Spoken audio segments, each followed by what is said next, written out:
Bonjour et bienvenue dans cette nouvelle vidéo de géographie destinée aux secondes. Aujourd'hui, nous continuons notre chapitre sur la démographie et nous allons explorer un phénomène qui touche de nombreux pays, le vieillissement de la population. Saviez-vous qu'en 2050, une personne sur 6 dans le monde aura plus de 65 ans? Cette réalité soulève des enjeux majeurs pour notre société. Nous organiserons cette leçon en 3 temps. D'abord, nous aborderons les causes du vieillissement, ensuite nous examinerons ses impacts économiques et sociaux, et enfin nous discuterons des défis que pose le vieillissement au Japon. Commençons donc par les causes du vieillissement. Le vieillissement de la population résulte principalement de 2 facteurs. L'augmentation de l'espérance de vie, c'est-à-dire de la durée moyenne de la vie, et la baisse du nombre de naissances. Au cours du XXe siècle, les progrès de la médecine, de l'hygiène et de la nutrition ont entraîné une nette augmentation de l'espérance de vie.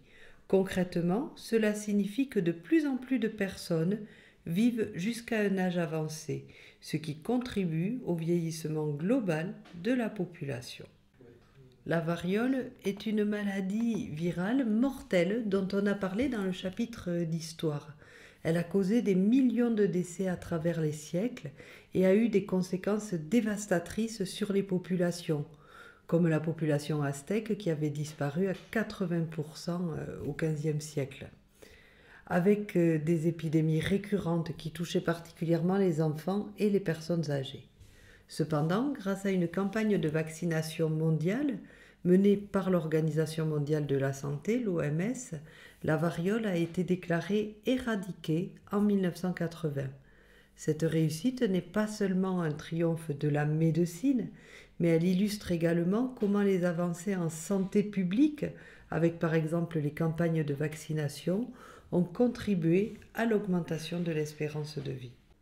Dans de nombreux pays développés, les taux de natalité ont chuté ces dernières années. Les indices de fécondité sont aujourd'hui souvent en dessous du seuil de renouvellement des générations, qui est d'environ 2 enfants par femme. Plusieurs facteurs expliquent cette baisse. Le premier est l'urbanisation, qui entraîne souvent un coût de la vie plus élevé, car dans les zones urbaines, les logements sont plus chers, ce qui peut dissuader les couples d'avoir plusieurs enfants. Ensuite, l'accès aux méthodes de contraception permet aux couples de planifier leur famille selon leurs souhaits et leurs moyens. Cela a conduit à une réduction des naissances non planifiées et à un espacement entre les naissances, favorisant ainsi une diminution des taux de natalité. De plus, avec l'augmentation de la participation des femmes sur le marché du travail, de nombreuses femmes choisissent de retarder la maternité pour se consacrer à leur carrière. Cela peut également influencer la décision d'avoir moins d'enfants, en raison de la nécessité de jongler entre les responsabilités professionnelles et familiales. Ces facteurs interagissent souvent entre eux, créant un environnement où les couples privilégient des familles plus petites, contribuant ainsi au vieillissement de la population. En 2023, environ 16% de la population mondiale est âgée de 60 ans ou plus. Ce chiffre est en augmentation constante et devrait atteindre environ 22% d'ici 2050, selon les projections de l'ONU. Par exemple, en Europe et en Amérique du Nord, la proportion de personnes âgées pourrait dépasser les 30% dans certains pays, posant des défis importants en matière de soins de santé et de services sociaux. Les systèmes de retraite seront également mis à l'épreuve, car une population vieillissante signifie généralement un nombre croissant de retraités par rapport aux actifs, ce qui peut créer une pression sur les finances publiques. De plus, le vieillissement de la population pourrait affecter le marché du travail, avec une pénurie potentielle de main-d'œuvre dans certains secteurs, alors que d'autres pays, notamment en Afrique, pourraient continuer à connaître une croissance démographique rapide. Passons à présent à la seconde partie sur les impacts économiques et sociaux. Au niveau économique, le vieillissement de la population entraîne une augmentation du nombre de retraités par rapport à la population active. Dans les systèmes de retraite basés sur la répartition, tels qu'on a en France par exemple, où les cotisations des actifs financent les pensions des retraités, cette dynamique crée un déséquilibre.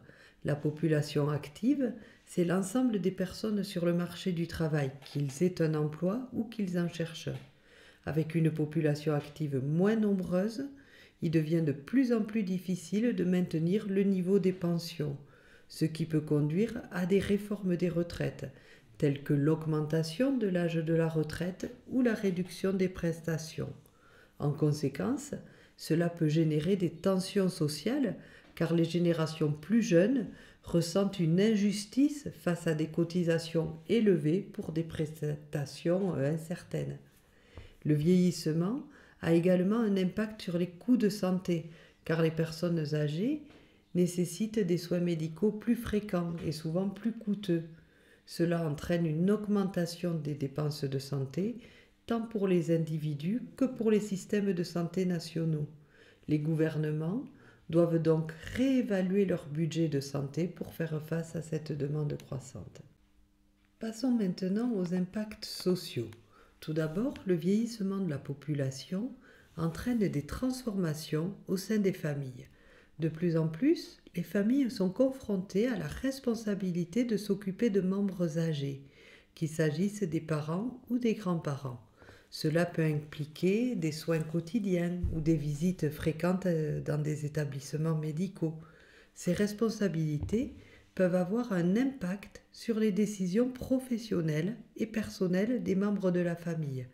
Par exemple, des enfants peuvent choisir de réduire leurs heures de travail ou même de quitter leur emploi pour s'occuper de leurs parents, ce qui peut affecter leur carrière, leurs revenus et leur équilibre personnel. Par ailleurs, l'un des défis majeurs du vieillissement est l'isolement social. De nombreux seniors vivent seuls, surtout ceux qui ont perdu leur partenaire ou qui n'ont pas de descendance proche. Ce manque de contact social peut entraîner un sentiment de solitude qui, à son tour, affecte leur qualité de vie et leur bien-être mental. Il faut savoir que la solitude chez les personnes âgées est souvent associée à des problèmes de santé mentale tels que la dépression et l'anxiété. Des études montrent que l'isolement social peut être aussi nocif pour la santé que le tabagisme ou l'obésité. Pour terminer cette leçon, nous allons nous pencher sur un exemple précis en étudiant les défis posés par le vieillissement au Japon. Le Japon est l'un des pays les plus âgés au monde. En 2023, environ 33% de la population japonaise a plus de 60 ans. Selon les prévisions, cette tendance devrait se poursuivre dans les décennies à venir, avec une augmentation prévue du nombre de personnes âgées.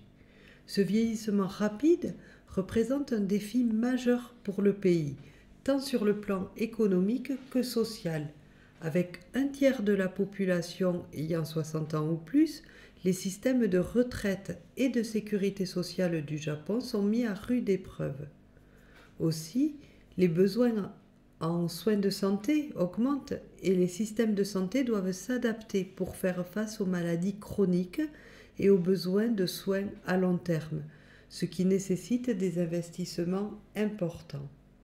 Le Japon est confronté à un déséquilibre croissant entre la population active et la population retraitée, ce qui crée une pression considérable sur les systèmes de sécurité sociale et de retraite.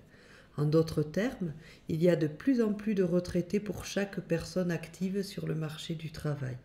Ce déséquilibre a pour conséquence directe que le montant des cotisations versées par les travailleurs actifs ne suffit plus à couvrir les dépenses liées aux pensions et aux soins de santé des retraités. En 2023, il a été estimé qu'il y a environ 1,5 travailleurs actifs pour chaque retraité, et ce ratio pourrait continuer à diminuer dans les années à venir. Les systèmes de sécurité sociale au Japon nécessitent donc des financements importants, ce qui peut entraîner des tensions budgétaires.